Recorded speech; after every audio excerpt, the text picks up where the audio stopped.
Hello students, good morning. Chemistry की online class में आप सभी बच्चों का हार्दिक स्वागत है। मैं उम्मीद करता हूं आप घर पे सेफ होंगे, सुरक्षित होंगे और कोविड-19 की जो गाइडलाइन है उनकी आप पालना कर रहे होंगे। फिलहाल हम बात कर रहे थे इलेक्ट्रोकेमिस्ट्री। उस चैप्टर में हम जो डिस्कस कर रहे थे वो डिस्कस कर रहे थे इलेक्ट्रोड पोटेंशियल के बारे में। मैंने आपको इलेक्ट्रोड पोटेंशियल के बारे में बताया, क्या होता है, कितने प्रकार का होता है, कौन कौन सा होता है, सारी बातें मैंने आपके साथ इनसे पहले वाले लेक्चर में डिस्कस कर ली थी। और फिलहाल जो हम बात कर रहे थे वो बात कर रहे थे नैनसर समीकरण के ऊपर। काफी इंपॉर्टेंट टॉपिक है बोर्ड के लेवल से भी और कंपटीशन के हिसाब से भी। नैनसर समीकरण इंग्लिश में लिख देता हूं मैं, इसको बोलते हैं नस्ट इक्वेशन। नस्ट इक्वेशन ये इंग्लिश में, हिंदी में क्या बोलते हैं, इसे बोलते हैं नैनसर समीकरण। क्या बोलते हैं जी? नैनसर समीकरण। ठीक है, इसके बारे में हम चर्चा कर रहे थे। यानी हमारे पास जो इलेक्ट्रोड पोटेंशियल था वो दो प्रकार का था। एक तो हमारे पास था स्टैंडर्ड इलेक्ट्रोड पोटेंशियल और एक हमारे पास था नॉन स्टैंडर्ड इलेक्ट्रोड पोटेंशियल। जब आपको स्टैंडर्ड इलेक्ट्रोड पोटेंशियल बताया था मैंने, तो मैंने आपको बताया था अगर आपको स्टैंडर्ड इलेक्ट्रोड पोटेंशियल निकालना है तो आप किसके द्वारा निकालोगे? SHE के द्वारा, यानी आप निकालोगे स्टैंडर्ड हाइड्रोजन इलेक्ट्रोड के द्वारा। कैसे निकाला जाता है वो बातें मैंने इससे पहले वाले लेक्चर में आपके साथ डिस्कस कर ली हैं। और फिर मैंने आपसे कहा था अगर आपको electrode potential non standard condition में निकालना है तो उसको निकालने की इक्वेशन है, उस इक्वेशन को क्या बोला था हमने? नैनसर इक्वेशन, या आप हिंदी में बोलते हो नैनसर समीकरण। बातें क्लियर थी? इस नैनसर समीकरण को पढ़ने के लिए हमको दो तीन पॉइंटों की आवश्यकता थी और वो पॉइंट मैंने आपके साथ डिस्कस कर लिए हैं। मैंने आपको पहले डेनियर सेल के बारे में बताया था कि डेनियर सेल क्या होता है। मैंने आपको इलेक्ट्रोमोटिव फोर्स के बारे में बताया था कि सेल का वैद्युत वाहक बल क्या होता है। और इसके अलावा एक इंपॉर्टेंट रिलेशन गिब्स मुक्त ऊर्जा और वैद्युत वाहक बल का आपस में संबंध, वो भी बातें इससे पहले वाले लेक्चर में मैंने आपके साथ डिस्कस की थी। उम्मीद करता हूं आपको वो बातें कंप्लीट समझ में आ गई होंगी। अगर आप इन टॉपिक को समझोगे तो इलेक्ट्रोकेमिस्ट्री की जो हवा बना रखी है कि इलेक्ट्रोकेमिस्ट्री काफी टफ चैप्टर है, वो आप बिल्कुल सिंपल लगेगा आपको। और बाकी सिंपल तो मैं आपके साथ कर दूंगा, आप टेंशन लेने की बिल्कुल आवश्यकता आपको है नहीं। हम तरीके से चुटकियों के अंदर नैनसर समीकरण के क्वेश्चन सोल्व कर देंगे भाई, लेकिन उसके लिए आपको कॉन्सेप्ट को तरीके सीखना होगा और उसे समझना होगा। ठीक है, तो इससे पहले वाले लेक्चर में मैंने बात की थी गिब्स मुक्त ऊर्जा और वैद्युत वाहक बल के आपस में संबंध में, और मैंने वहां पर संबंध निकलवाया था कि जो डेल्टा जी होता है वो होता है -NFE से। ये कब था? जब आप कंडीशन लोगे नॉन स्टैंडर्ड। अगर आपने स्टैंडर्ड ले ली तो आप जानते हो स्टैंडर्ड कंडीशन क्या लगा देते हैं हम ऊपर, नोट। डेल्टा जी नोट बराबर क्या था? -NFE naught cell. इसे क्या बोलते हैं? E note cell. यानी ये कौन सा वैद्युत वाहक बल है? स्टैंडर्ड कंडीशन वाला। और ये कौन सा वैद्युत वाहक बल है? नॉन स्टैंडर्ड कंडीशन वाला। बात समझ आई? ये बातें इससे पहले वाले लेक्चर में मैंने आपके साथ डिस्कस की थी। अब मैं उन बातों के ऊपर नहीं जा रहा क्योंकि मुझे बात करनी है नैनसर समीकरण के ऊपर, क्योंकि टॉपिक अपने आप में काफी इंपॉर्टेंट है। और आप एक बात मान के चलना, बोर्ड के एग्जाम में इस पर से एक न्यूमेरिकल आता ही आता है।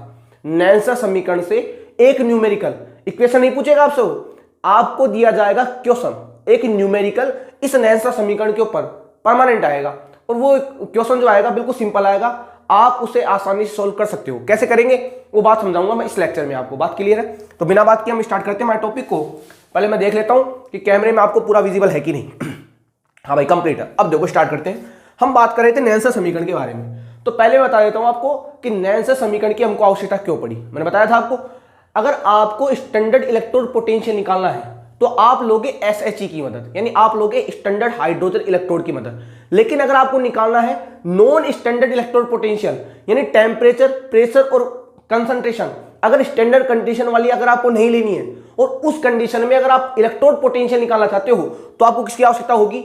नैनसर समीकरण की। यानी मैं कहूंगा जो नैनसर समीकरण है वो किसके लिए यूज होता है भाई? नॉन स्टैंडर्ड इलेक्ट्रोड पोटेंशियल के लिए। किसके लिए यूज होता है? नॉन स्टैंडर्ड इलेक्ट्रोड पोटेंशियल के लिए, यानी मानक इलेक्ट्रोड विभव के लिए। तो आप किसको यूज करते हो? मानक हाइड्रोजन इलेक्ट्रोड का। और अमानक, मैं कहूं अमानक इलेक्ट्रोड पोटेंशियल किसका यूज करेंगे हम? नैनसर समीकरण का। बात क्लियर है? और आप पता है नॉन स्टैंडर्ड इलेक्ट्रोड पोटेंशियल कैसे, क्या कंडीशन होती है इसकी? टेम्परेचर जो होगा वो 298 केल्विन के बराबर नहीं होगा, कंसंट्रेशन होगी वो 1 m के बराबर नहीं होगी, और जो अपने पास प्रेशर होगा वो 1 atm के बराबर नहीं होगा। मैंने कहा था आपको अगर तीनों कंडीशन अनइक्वल हो तो उसे आप बोलोगे नॉन स्टैंडर्ड कंडीशन। क्या बोलोगे उसे आप बोलोगे नॉन स्टैंडर्ड कंडीशन। लेकिन मैंने आपको एक बात और बताई थी, जरूरी नहीं है कि तीनों ही अनइक्वल हो। अगर ऐसा हो कैसा हो? ऐसा हो। देखो अगर प्रेशर 1 atm के बराबर ना हो, कंसंट्रेशन 1 m के बराबर ना हो, लेकिन टेम्परेचर किसके बराबर हो, 298 के। यानी तीनों में से अगर एक की वैल्यू भी, सुनना बात को ध्यान से, मैं क्या कह रहा हूं, अगर तीनों में से अगर एक की वैल्यू भी अलग हो गई, अगर तीनों में से अगर एक की वैल्यू भी डिफरेंट हो गई, तो भी कौन सी कंडीशन हो जाएगी, वो नॉन स्टैंडर्ड। यानी नॉन स्टैंडर्ड के लिए ये आवश्यक नहीं है कि तीनों ही नॉट इक्वल हो। अगर तीनों में से अगर एक की वैल्यू भी अगर अनइक्वल हो गई, अगर एक की वैल्यू भी अनइक्वल हो गई, उसे भी आप क्या कहोगे, उसे भी आप कहोगे क्या कहोगे, उसे भी आप ये कहोगे नॉन स्टैंडर्ड कंडीशन। बात समझ आ रही है? यानी ऐसा भी हो सकता है, इसको बराबर कर देता हूं ना यहां पर, ऐसा भी हो सकता है, ऐसा भी हो सकता है, देखो ऐसा भी हो सकता है, कोई बड़ी बात नहीं है, और ऐसा भी हो सकता है।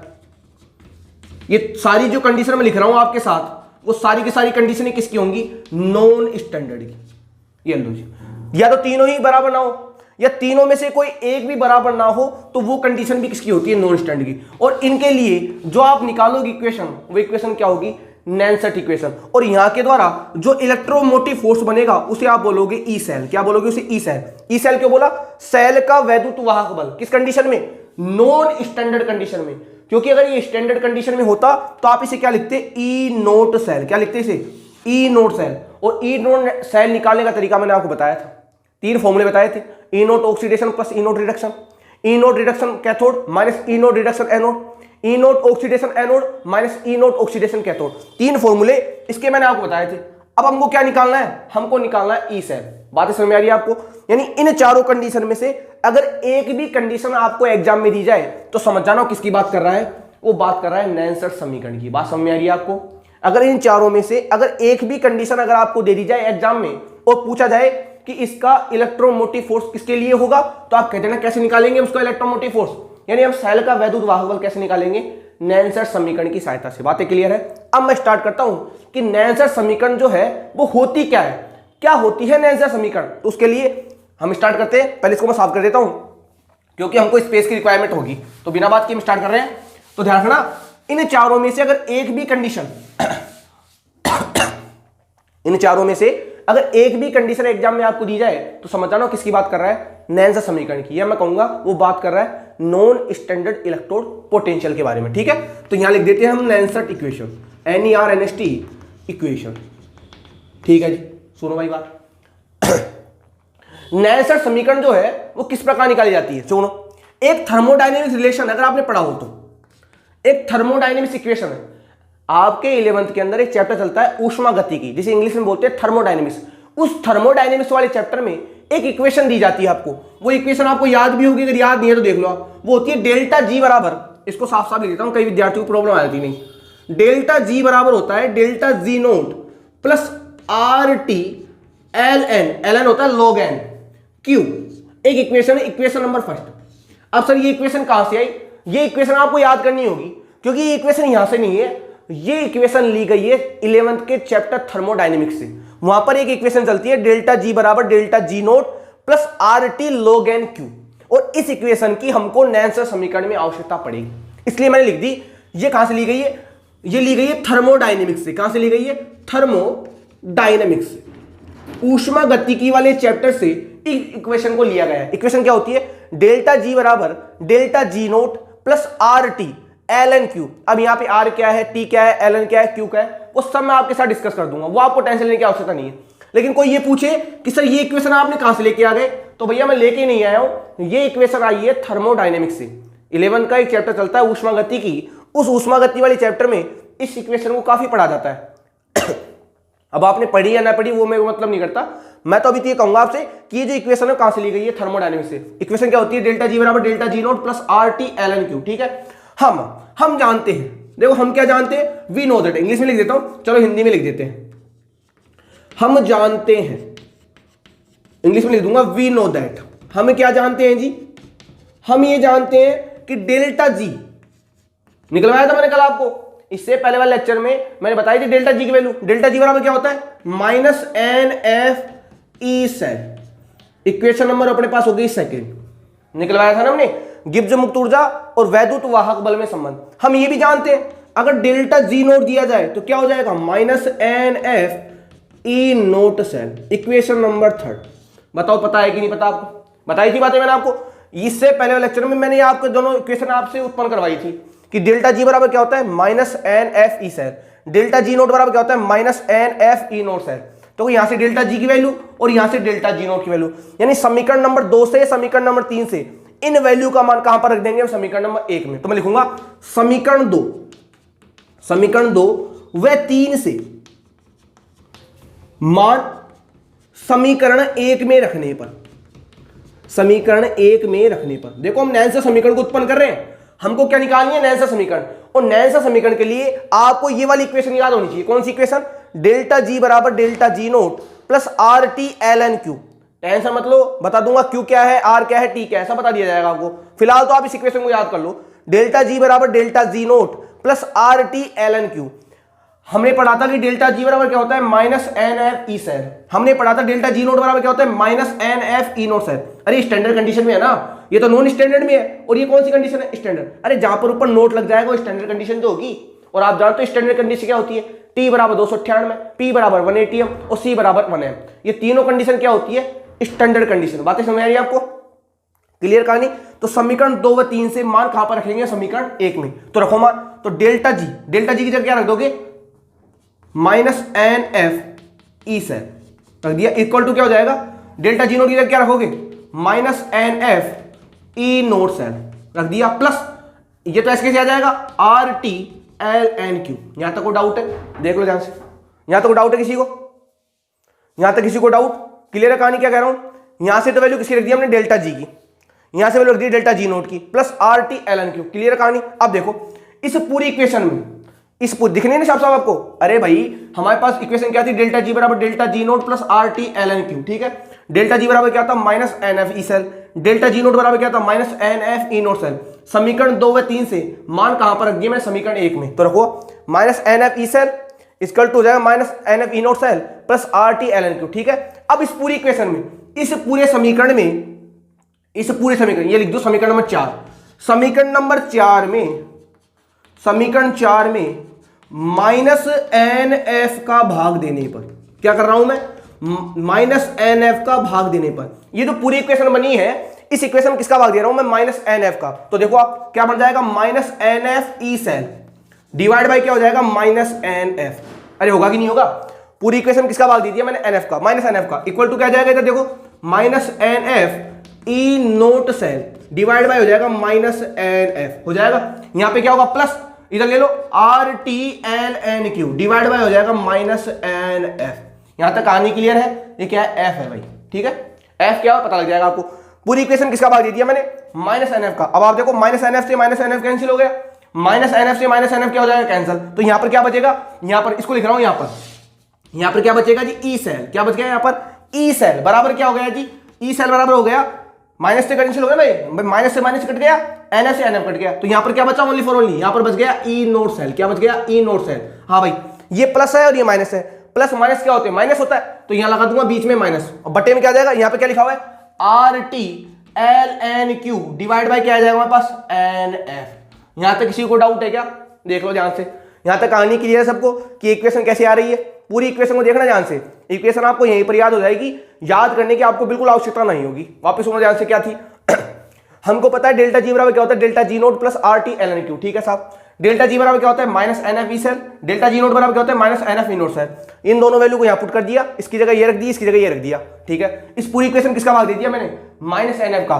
तो माइनस एन एफ से बताओ माइनस एन एफ कटेगा नहीं कटेगा, माइनस एन एफ से बताओ माइनस एन एफ कटेगा नहीं कटेगा, कट जाएगा। इसमें क्या दे दिया, माइनस एन एफ का भाग। तो देखो यहाँ क्या बच गया, ई सेल लिख दिया, ई सेल। यहाँ क्या रह गया, E note cell, E note cell plus और माइनस बराबर माइनस हो जाएगा, R T L N divide by क्या आ जाएगा बस, एन एफ। अब सुनो, यहाँ पर आर बराबर क्या है, यहाँ पर आर बराबर है गैस कांस्टेंट। क्या है जी, गैस कांस्टेंट। और गैस कांस्टेंट जानते हो ना, गैस स्थिरांक, हिंदी में क्या बोलते हैं, गैस स्थिरांक। इसकी वैल्यू कितनी होती है जानते हो आप, 8.314 joule kelvin inverse mole inverse, ये तो वैल्यू होती है इसकी। अरे आ बराबर क्या है, आ बराबर है भाई गैस कांस्टेंट, गैस स्थिरांक। हिंदी में लिख देता हूं, हिंदी में क्या बोलते हैं, इसे बोलते हैं गैस स्थिरांक। को पढ़ाया था मैंने आपको विलियन वाले चैप्टर में। इसकी वैल्यू कितनी होती है 8.314 joule kelvin inverse mole inverse. हाँ भाई, टी बराबर क्या है, टी बराबर तो टेम्परेचर है, टी बराबर तो क्या है, टेम्परेचर। पता है कोई चीज बारे में, हाँ जी। एन बराबर क्या है, एन बराबर है number of mole of electron, number of mole of electron. कि कितने इलेक्ट्रॉन वहां पर ट्रांसफर हो रहे हैं। F बराबर क्या है, F बराबर जानते हो फैराडे। F बराबर क्या होता है, फैराडे। अरे F बराबर फैराडे तो होता है, बताया था मैंने आपको। एक इलेक्ट्रॉन प्रवेश होता है 1.6 इंटू 10⁻⁻19 कूलम। एक मोल इलेक्ट्रॉन प्रवेश कितना होगा, Na से यानी आओगा तो संख्या से मल्टीप्लाई कर दोगे, और उसकी वैल्यू कितनी आई थी 96,500 कूलम। और 96,500 कूलम को क्या बोलते थे आप, एक फैराडे। यानी एक फैराडे की वैल्यू कितनी होगी, 96,500 कूलम। होगी कि नहीं होगी, हाँ भाई हो गया। अब लास्ट में हमारे पास Ln। Ln जानते हो ना क्या होता है, मैथ वाले जानते हैं। Ln को बोलते हैं नेचुरल लॉग। क्या है ये हमारे पास है नेचुरल लॉग। पढ़े होंगे आपने लॉग के रिलेशन, मैथमेटिक्स में सिखाए जाते हैं लॉग क्या होता है, पता है। Ln को बोलते हैं नेचुरल लॉग। अगर मैं इस लॉग को यहां पर तो log n होता है e, यहां पर log n क्या है e, यानी यहां पर बेस होता है इसका e। अगर log की पावर में 10 ले लूं तो इसको कर देंगे अपन कितना, 2.303 log बेस 10। अगर आपने e की जगह आपने 10 लिख दिया तो आपको किससे मल्टीप्लाई करना होगा, 2.303 से। ये मैथमेटिक्स है भाई, मैं बता भी दूंगा। अगर किसी विद्यार्थी को log के अंदर प्रॉब्लम आती है तो मुझसे कह देना, आपको log के बारे में बता दिया जाएगा पूरा, ठीक है। log n सफिक्स में आएगा e तो अपने बोलेंगे नेचुरल लॉग। अगर बेस में अगर आपने 10 लिख दिया तो आपको 2.303 से मल्टीप्लाई करना होगा, ठीक है साहब। अब क्या बच गया हमारे पास, बच गया हमारे पास q। q होता है रिएक्शन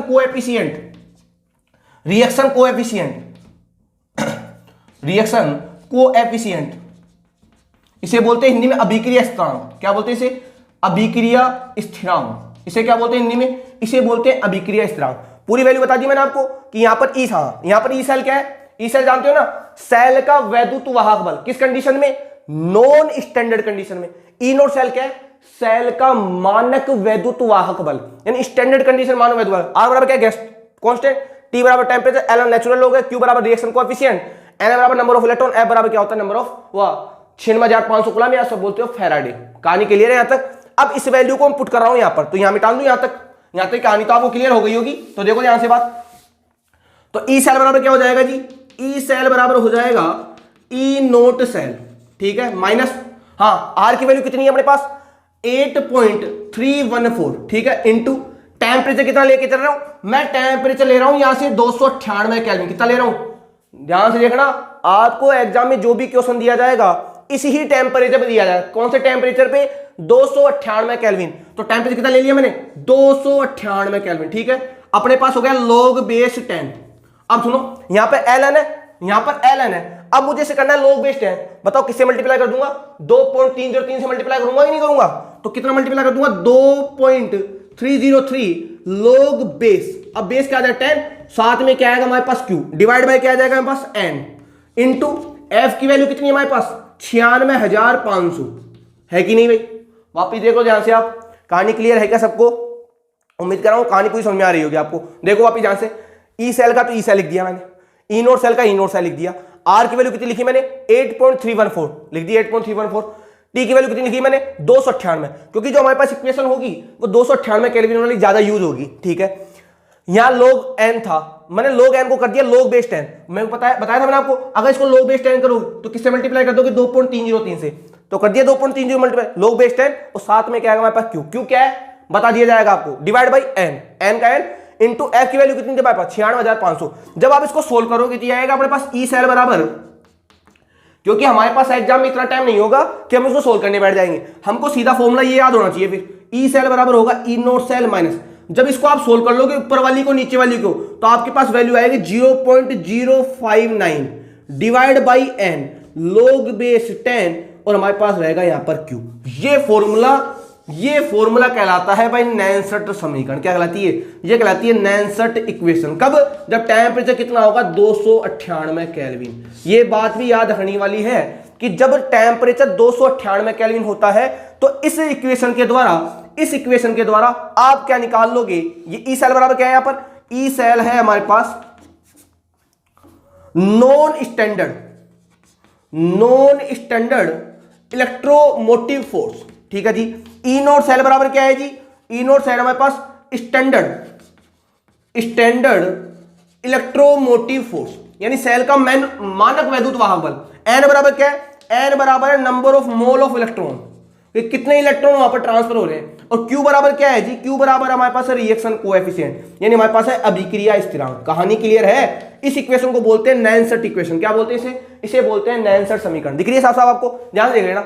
लेकिन ध्यान रखना ये इक्वेशन जब ही काम करेगी जब आपके पास टेम्परेचर कितना होगा, 298 केल्विन। यानी अगर आपको एग्जाम में 298 केल्विन टेम्परेचर दिया जाए तो आप इस इक्वेशन को यूज करोगे। बात समझ आ रही है। और ये ध्यान रखना अधिकतर एग्जाम में जो इक्वेशन दी जाती है वो T बराबर 298 केल्विन दी जाती है। इस इक्वेशन को बोलते हैं हम, इस इक्वेशन को क्या बोलते हैं, इस इक्वेशन को बोलते हैं जी नैनसेट इक्वेशन। ये वेरी वेरी इंपॉर्टेंट इक्वेशन है। इस इक्वेशन को क्या बोलते हैं हम, नैनसेट इक्वेशन। और इस इक्वेशन की सहायता से आप क्या निकालोगे, सेल का वैद्युत वाहक बल। कौन सी कंडीशन में, नॉन स्टैंडर्ड कंडीशन। देख लो ना आप, स्टैंडर्ड कंडीशन वाला ये रहा और नॉन स्टैंडर्ड वाला ये रहा। अब सुनो सर अप्लाई कैसे करेंगे, मुद्दे वाली बात तो वही है ना भाई। सर इक्वेशन तो पता लग गई हमको, इस इक्वेशन को अप्लाई कैसे किया जाएगा। और सर यहां पर क्यू की वैल्यू क्या होगी, अभी तक सर आपने क्यू के बारे में नहीं बताया हमको, बता दिया जाएगा, टेंशन लेने की आपको आवश्यकता है नहीं। रिएक्शन कोएफिशिएंट होता है, इसकी वैल्यू बता देता हूं आपको मैं। ई सेल क्या होगा, ई सेल बराबर होगा E note cell minus 0.059 upon N log base 10 Q. अब सुनो यहां पर है 0.059, तो आप इसको ले सकते हो 0.06। भाई 59 तो 6 ही होगा, तो आप इसको ऐसे लिख सकते हो, कैसे इसको लिख सकते हो आप, ई सेल बराबर E note cell minus 0.06 upon N log base 10 Q. क्यों 0.059 तो 0.06 ही हो जाएगा, अप्रोक्सीमेट मान के आप क्वेश्चन सोल्व कर सकते हो। क्लियर बात है। अब हमको सस्पेंस है कि इस इक्वेशन को सोल्व कैसे किया जाएगा। सुनो ध्यान से बात, अगर आप इस इक्वेशन को ध्यान से देख रहे हो तो इस इक्वेशन में देखना आपको इस इक्वेशन में 3 चीजों की आवश्यकता होगी। यानी अगर आपको एग्जाम में नॉन स्टैंडर्ड इलेक्ट्रोड पोटेंशियल निकालना हो किसी सहायता से, नैनसेट समीकरण की सहायता से, तो आपको 3 चीजों की आवश्यकता होगी। कौन कौन सी, ये तो हमको निकालना ही है भाई, ये तो हमको निकालना है, तो इसकी आवश्यकता तुमको है ही। हमको किसकी आवश्यकता होगी, एक तो हमको आवश्यकता होगी ई नोट सेल की, बताओ होगी कि नहीं होगी। एक तो हमको क्या चाहिएगा, ई नोट सेल। दूसरा हमको क्या चाहिएगा, एन। दूसरा हमको क्या चाहिएगा, एन, कि एन की वैल्यू क्या है। और लास्ट में हमको क्या चाहिए होगा, हमको चाहिए होगा क्यू। हमको क्या चाहिए होगा, क्यू। अब सर क्यू क्या होता है, मैंने बताया क्यू बराबर क्या होता है, क्यू बराबर होता है रिएक्शन कोएफिशिएंट। क्या होता है जी, रिएक्शन कोएफिशिएंट। अभिक्रिया स्थिरांक बोलते हैं। उसकी ये होता है सांद्रता किसकी, प्रोडक्ट की। Concentration of product divide by होता है कंसंट्रेशन ऑफ रिएक्टेंट। सुनो बात ध्यान से, क्या है प्रोडक्ट, जानते हो ना, प्रोडक्ट बोलते हैं हिंदी में उत्पाद, रिएक्टेंट को हिंदी में बोलते हैं क्रियाकारक। और ये डिब्बा जो दिखाया मैंने, ये वाला डिब्बा, ये डिब्बा किसको दिखाता है, ये डिब्बा दिखाता है सांद्रता को। यानी उत्पाद की सांद्रता बटा क्रियाकारक की सांद्रता, उसे क्या बोलते हो, क्यू। उसे क्या बोलते हो, क्यू। तो इस क्यू की वैल्यू अगर मैं यहां पर पुट करूं तो ई सेल बराबर क्या हो जाएगा, देखो ऊपर लिख देता हूं। अगर इस क्यू की वैल्यू में अगर पुट करूं यहां पर, देखो भाई ई नोट सेल, तो देखो ई नोट सेल तो आप निकालना जानते हो, कैसे निकालोगे। ई नोट सेल बराबर क्या होता है, ई नोट कैथोड माइनस ई नोट एनोड होता है कि नहीं होता, रिडक्शन के लिए। ई नोट सेल बराबर क्या होगा, ई नोट सेल बराबर होगा ई नोट एनोड माइनस ई नोट कैथोड। किसके लिए, ऑक्सीडेशन के लिए। ये अपने पास होता है रिडक्शन के लिए। ये वैल्यू तो आप निकालोगे, और ये वैल्यू तो आपको एग्जाम में दी भी जाएगी, नहीं भी दी जाए तो आप यहां से निकाल सकते हो। फिर आपको निकालना पड़ेगा एन। एन आप निकाल लोगे कि इलेक्ट्रॉन कितने ट्रांसफर हो रहे हैं, पता है। जैसे आपको पता है डेनियल सेल में कितने इलेक्ट्रॉन ट्रांसफर होते हैं, 2 इलेक्ट्रॉन। तो एन की वैल्यू कितनी आ जाएगी, 2 आ जाएगी मेरे पास। और फिर हमको लगाना होगा इस क्यू की वैल्यू। क्यू क्या होता है, उत्पाद की सांद्रता बटा क्रियाकारक की सांद्रता। तो इस क्यू की वैल्यू को अगर मैं यहां पर रखूं तो हमारे पास इक्वेशन क्या बनेगी, ई सेल बराबर क्या हो जाएगा जी, हमारे पास हो जाएगा जी E note cell minus 0.059 upon N log base 10 concentration of product upon concentration of reactant. ये हमारे पास फाइनल इक्वेशन हो गई इसकी नैनसेट की। देखो ध्यान से, उत्पाद की सांद्रता बटा क्रियाकारक की सांद्रता, इसे बोलते हैं अभिक्रिया स्थिरांक। इसे हिंदी में क्या बोलते हैं, इसे बोलते हैं अभिक्रिया स्थिरांक। क्या बोलते हैं इसे बोलते हैं अभिक्रिया स्थिरांक। एन अभिक्रिया स्थिरांक क्या होता है, उत्पाद की सांद्रता बटा क्रियाकारक सांद्रता। एन बराबर क्या होगा, इलेक्ट्रॉन, कितने इलेक्ट्रॉन ट्रांसफर हो रहे हैं। ई नोट सेल बराबर क्या होगा, सेल का मानक वैद्युत वाहक बल। और ई सेल तो हमको निकालना ही है। यानी हमको इस इक्वेशन में 3 चीजों की आवश्यकता होगी, एक तो इसकी, एक इसकी और एक इसकी। अगर आपको तीनों की वैल्यू पता लग जाए तो आप क्या निकाल सकते हो जी, आप निकाल सकते हो non standard electrode potential by the help of Nernst equation. कहानी क्लियर है, थोड़ा देख लीजिए आप इसको, फिर मैं आपको बताता हूं कि नैनसेट समीकरण को अप्लाई किस प्रकार किया जाता है। तो उम्मीद कर रहा हूं शायद आपको नैनसेट इक्वेशन पूरी क्लियर हो गई कि नैनसेट समीकरण को उत्पन्न कैसे किया जाता है। कई बार मान लो अगर थ्योरेटिकल क्वेश्चन आ जाए कि नैनसेट समीकरण की व्युत्पत्ति कीजिए, तो आप इस प्रकार से क्या कर दोगे, नैनसेट समीकरण की व्युत्पत्ति। कहानी क्लियर है यहां तक की बातें समझ आ रही है कि नैनसेट समीकरण को किस प्रकार डेवलप किया जाता है। कहानी क्लियर। आ बराबर क्या होगा, टी बराबर क्या होगा, लिख जाना। ये कब होगी वैलिड, ये वैल्यू होगी टी बराबर 298 केल्विन पर। कब वैलिड होगी, टी बराबर 298 केल्विन। अब तुम्हारे दिमाग में क्वेश्चन ये आ रहा होगा कि सर आपने तो कहा है कि टी बराबर 298 केल्विन पर इस इक्वेशन लगेगी, अगर सर मान लो टी बराबर 298 केल्विन नहीं हो तो ये भी तो सकता है ना भाई। सर आपने तो कहा है कि ये जो इक्वेशन है, ये जो समीकरण है वो टी बराबर 298 केल्विन पर लगेगा, कोई बात नहीं। अगर मान लो सर टी बराबर T naught equal to 298 kelvin हो तो क्या करेंगे हम? अरे तो करने की आवश्यकता क्या है आपको, यहां पर आप क्या करोगे, यहां पर तो टी लिया था आपने, यहां पर जो आपने टी लिया था आपने क्या रखा 298, अब की बार जो आपको दिया गया उसको रख देना, कहानी क्लियर है भाई। यहां ही तो रखोगे टेम्परेचर को आप, तो यहां पर जो आपको टेम्परेचर दिया जाए उसको रख देना, कहानी पूरी क्लियर हो जाएगी। लेकिन मैं कह रहा हूं आपके सिलेबस में और कॉम्पिटिटिव एग्जाम के सिलेबस में टी बराबर कितना दिया जाता है, 298 ही केल्विन, कहानी क्लियर है। और टी बराबर का 298 केल्विन है तो हमारी इक्वेशन कौन सी लगेगी जी, ये वाली लगेगी या ये वाली लगेगी, क्योंकि यहां पर मैंने क्यू की वैल्यू पुट कर दी। ये अपने पास फाइनल इक्वेशन है, कौन सी, नैनसेट इक्वेशन, ठीक है। अब मिटा दूं इसको, मानी क्लियर है। अब सुनो बात ध्यान से आगे की, तो ये बातें हमको पता लग गई। कौन कौन सी बातें, देखो अगर मैं समराइज वे में बात करूं तो हमारे पास जो है 3-4 चीजें आ गई। कौन कौन सी, हमने एक फॉर्मूला निकाला डेल्टा जी का, डेल्टा जी बराबर क्या था भाई, N minus N F E cell. एक फॉर्मूला हमारे पास क्या था डेल्टा जी नोट का, कितना था ये, minus N F E note सेल। एक फॉर्मूला निकाला हमने ई नोट सेल का। ई नोट सेल के हमारे पास 3 फॉर्मूले थे। कौन कौन से 3 फॉर्मूले, ध्यान से देखना भाई, ई नोट ऑक्सीडेशन प्लस ई नोट रिडक्शन, एक तो हमारे पास ये था। एक हमारे पास था ई नोट कैथोड माइनस ई नोट एनोड, कब, जब आपके पास ओनली फॉर ओनली क्या दिया जाए, रिडक्शन। एक आपके पास था ई नोट एनोड माइनस ई नोट कैथोड, कब, जब आपके पास ओनली फॉर ओनली क्या दिया जाए, ऑक्सीडेशन। इसके अलावा हमने अभी अभी निकाला है कि ई सेल बराबर क्या होता है जी, E note cell minus 0.059 divide by N log base 10 concentration of product divide by concentration of reactant. ये अपने पास से अब तक हम जो है, अब तक जो हम पढ़ के आए हैं उनमें ये 1 2 3 ये 4, इन 4 कॉन्सेप्ट को हमने रिवाइज किया है। यहां तक कहानी क्लियर है। अब मैं आपको समझाऊंगा कि नैनसेट समीकरण जो है उसको अप्लाई किस प्रकार किया जाता है, कि सर हम ये ई नोट सेल, ये जो एन है, ये कंसंट्रेशन जो है उसको सर लगाएंगे कैसे और क्वेश्चनों को सोल्व कैसे करेंगे, तो वो कहानी आपको समझाई जाएगी कि नैनसेट समीकरण को अप्लाई कैसे किया जाता है। तो सुनो, पहली बात तो आप ये ध्यान देना, जो मैं कह रहा हूं उस कॉन्सेप्ट को सीखना भाई।